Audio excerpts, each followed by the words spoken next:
Hi everybody, I'm Dennis Daly. I spent 20 years with United Press International, most of it with the old UPI Radio Network. And my favorite assignment was going on the road producing and hosting American Montage. It was an hour-long weekly program. Now here's an edited version of one of those shows.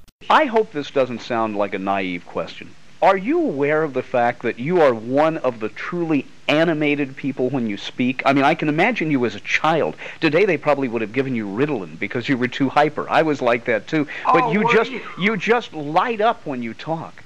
Oh, thank you. Well, no, you're talking about my solar plexus. You're talking about, see, if you were talking about income tax returns or something, I wouldn't have any life at all. Or certified public accounting, no, you're talking about the thing that makes life worth living. No, I was not animated particularly as a child. That I'm not aware, no one of us is aware of ourselves. I'm sure your parents told you, you are hyper. Mm-hmm. You know, they probably told you that. Dennis, sit down, be quiet. Yeah, but you didn't know that. Mm-mm. No, I didn't know that either. And I still don't know I'm hyper. No, you're not. I don't think so. You just love your work. I mean, you're not hyper at all to me.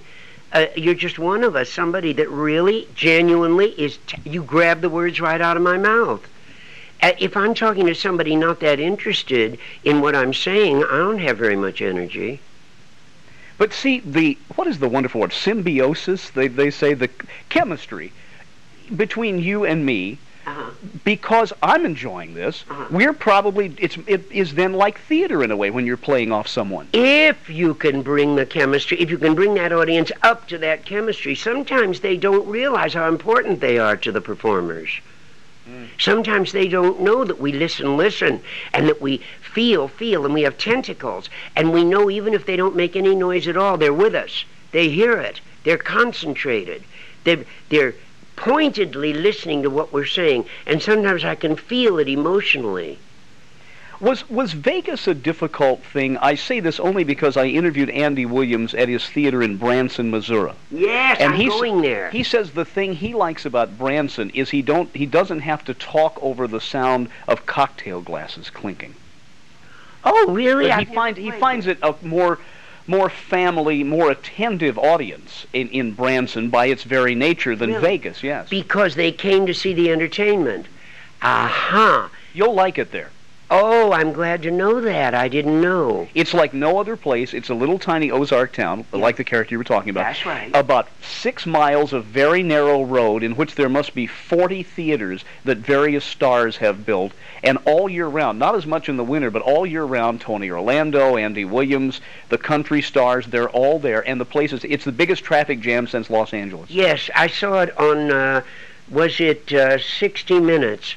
And they had trucks piled up, and they were all bringing their families in the back of the truck and all that. Oh, that's wonderful. It started out as a tent revival area, being there in the Bible Belt, and there were a few country shows, and it has evolved into this just in the last 20 years. Well, I saw one truck, I'll never forget it. They put the camera on these trucks coming in, and they had their families in the back of it, and the license plate said, "Jesus Saves," on the license plate. I thought, how did they get that? Jesus Saves. Instead of numbers like the rest of us have and all that. Was their vanity plate. I can't wait to get there. Oh, you'll love it. And the food's wonderful. It is. That's what I judge a place by. I do too. Isn't it terrible? Well, growing up in San Francisco, you know all about good food. Oh, yes, they do have good food there, don't they? Well, that's because the weather is brisk and you're hungry. I grew up hungry all the time. Well, my son says, I keep saying, gee, Chan, how can your father have the stamina to sit there and not finish his plate? I mean, that takes real discipline. He said, Mother, you forget. Not everybody was born hungry the way we are. I always tell people I don't see how they can use "I just ate" as an excuse for not being hungry. There you are. I have a father, and Chan and I take after my father, George Channing. And I used to say, you want some popcorn? And or want some popcorn, or are you hungry? He said, what's "are you hungry" got to do with it? Of course I want some popcorn. And he just finished dinner. I grew up in popcorn country. We had it twice a day. That's why all my teeth are rounded off. Oh, I understand people like you.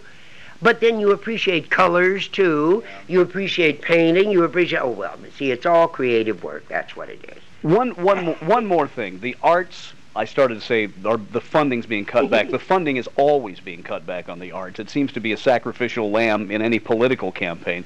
What would you say to the young child out there listening, maybe even a young boy who decides he wants to go into ballet, is afraid he's going to have something written on his locker in junior high school? I mean, there's a lot of peer group pressure not to get into the arts in some areas. What would you say to the child out there, and also to the parent, if a child is showing an interest in the arts and just getting involved in them in general?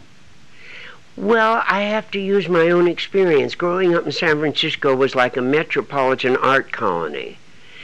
And I guess it was such a beautiful city that the artists of the world kind of gather there. And at school, public schools, they used to have 50-cent seats for the theater way up in the balcony.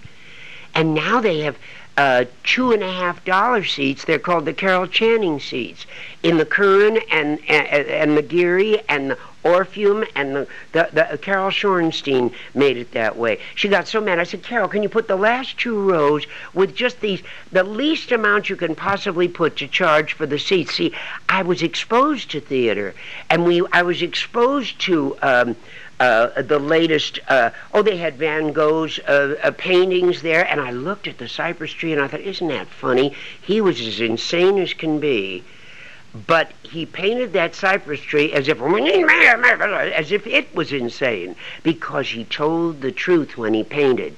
You can't say what creates magic, but if you tell it honestly, the emotion you're trying to get across, and as accurately as you can, it'll affect the other people. And everybody that looked at that cypress tree thought, I felt like that. Now, they can't all have been insane, but you look at that, and I looked at the cypress tree and thought, I felt like that. I was all off, just off balance. And I look at the cypress tree and think, I felt like that. I understand this man. If you paint honestly, you recreate your own experience. And I understand when you interview or write an article, if you tell it honestly, exactly how you feel about it, everybody that reads that article says, I know how that man felt. I understand that, and they relate to you. If you don't tell it absolutely accurately, they don't relate to you. That's why acting is so difficult. You've got to do it 8 shows. It's not that difficult. It's the most wonderful business in the world. It's the happiest. We're there to live people's lives, and that feels pretty good. And there are those people out there who can't cry when they see the end of It's a Wonderful Life or Ben-Hur, who don't want to let their own guard down. They forget. I mean, I've had friends say, gee, why did you cry in that movie? I said, that's why they made the movie. That's what they wanted me to do there. That's right. Yeah. That's right. Of course. See, but I'm there. I can see during the Ephraim speeches when I'm talking to my dead husband in Hello, Dolly, I can see that they're crying, some of the women. And I have a dresser that teases me. He said they must have all had husbands named Ephraim. I said, no, they're crying because they remember. Because we've all experienced losing somebody. We've all experienced somebody near and dear to us dying. And they're crying because of that, and thank goodness I must have done it right. Could you just give us a little Hello, Dolly? Oh, I sound terrible without the orchestra. It is a production number. All right, hello, Dolly. Well, hello. No, wait a minute. Hello, Dennis Daly. Well, hello, Dennis Daly. It's so nice to have you here where you belong. Carol, thank you. Oh, I've enjoyed this, Dennis. I have. I don't usually, but I did today. Thank you.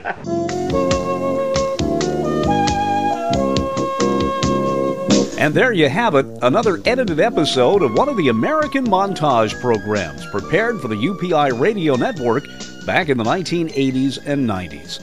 I'm Dennis Daly. Thanks for listening. Thanks for going with me this week.